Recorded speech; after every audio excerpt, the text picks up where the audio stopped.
नमस्कार विद्यार्थी मित्रांनो. आजचा आपला टॉपिक आहे how to talk in English. इंग्रजीत कसं बोलायचं. ओके. यासाठी काही स्ट्रक्चर्स म्हणजे वाक्यरचना, मराठीतील वाक्य इंग्रजीत कसे करायचे त्यासाठी स्ट्रक्चर आपण या ठिकाणी घेतलेलं आहे. हे जर स्ट्रक्चर तुम्ही लक्षात ठेवलं तर definitely you will get the result. पहिल्यांदा स्ट्रक्चर यस म्हणजे काय, सब्जेक्ट. सब्जेक्ट म्हणजे कर्ता, ॲक्शन डुअर. त्याच्यामध्ये नाऊन प्रोनाऊन्स असते, बरोबर आहे. ओके.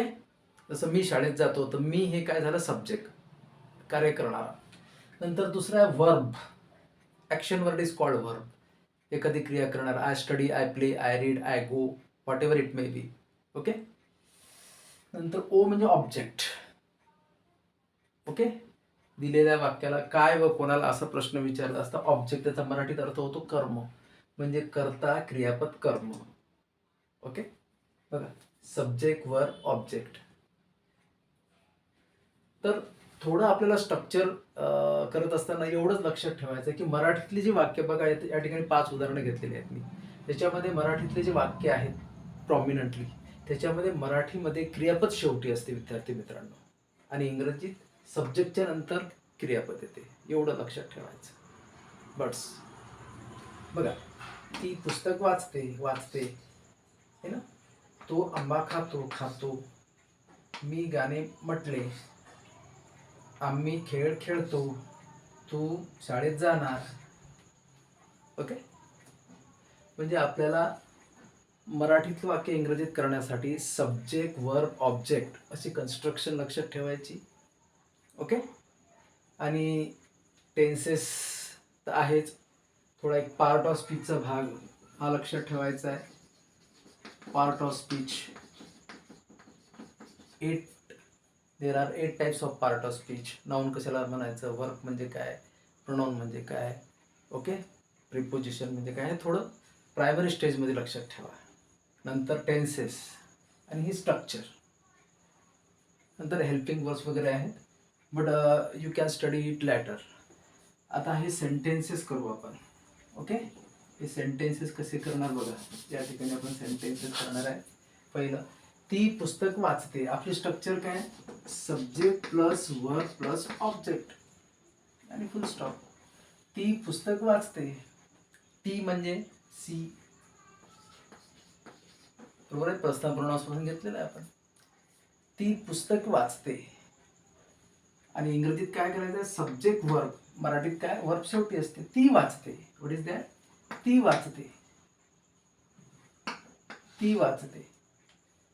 तो खातो. मी म्हटले. आम्ही खेळतो. तू जाणार. अशी स्ट्रक्चर करायची. कसं, सी रीड, येस प्रत्यय लागेल, थर्ड पर्सन आहे म्हणून. C reads.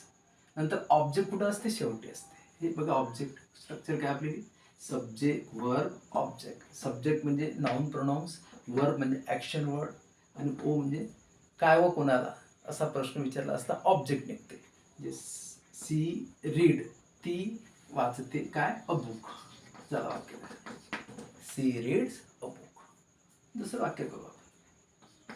दुसरं वाक्य काय, तो आंबा खातो. तो म्हणजे ही. ओके. तो खातो. खालीला शब्द आहे इट, येस प्रत्यय लागेल पुन्हा. सी ही इट्स काय खातो, अ मँगो. काय प्रश्न केला असता आपल्याला, काय निघते, ऑब्जेक्ट निघते. काय वाचतो, अ बुक. अंडरस्टूड. नंतर मी गाणे म्हटले. मी म्हटले. थर्ड मध्ये काय येईल, आय. म्हटले म्हणजे गाणे म्हणलेला शब्द आहे सिंग, त्याचा पास्ट टेन्स करायचा, sang. I sang a song. काय म्हटलं मी, गाणं. तर हे झालं ऑब्जेक्ट.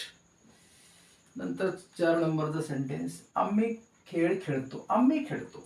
आम्ही म्हणजे we. What is that, play. We play. काय खेळतो, game. A game. We play a game.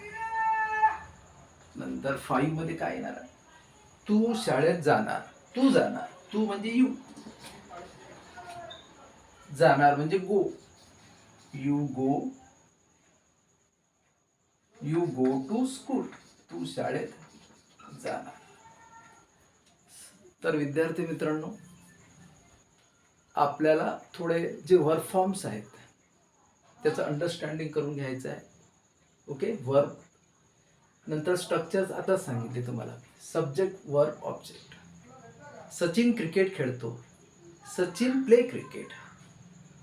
Okay, मी गावला जातो, I go out of station. आता या ठिकाणी टेन्सेस पण आहेत. टेन्सेसमध्ये कसं, आता हे जे वाक्य आहे, वाचते, तर आता ते प्रत्यय लागतात सिम्पल प्रेझेंट टेन्समध्ये. ओके, नंतर म्हटले, क्रिया झाली म्हणजे पास्ट टेन्स. ओके, हा पण सिम्पल प्रेझेंट टेन्स आहे. नंतर हा जाणार फ्युचर टेन्स आहे. So this specific structure you remember and make a number of sentence yourself. Okay, in next video you will take the another parts how to talk in English. It's very easy, खूपच सोपे आहे.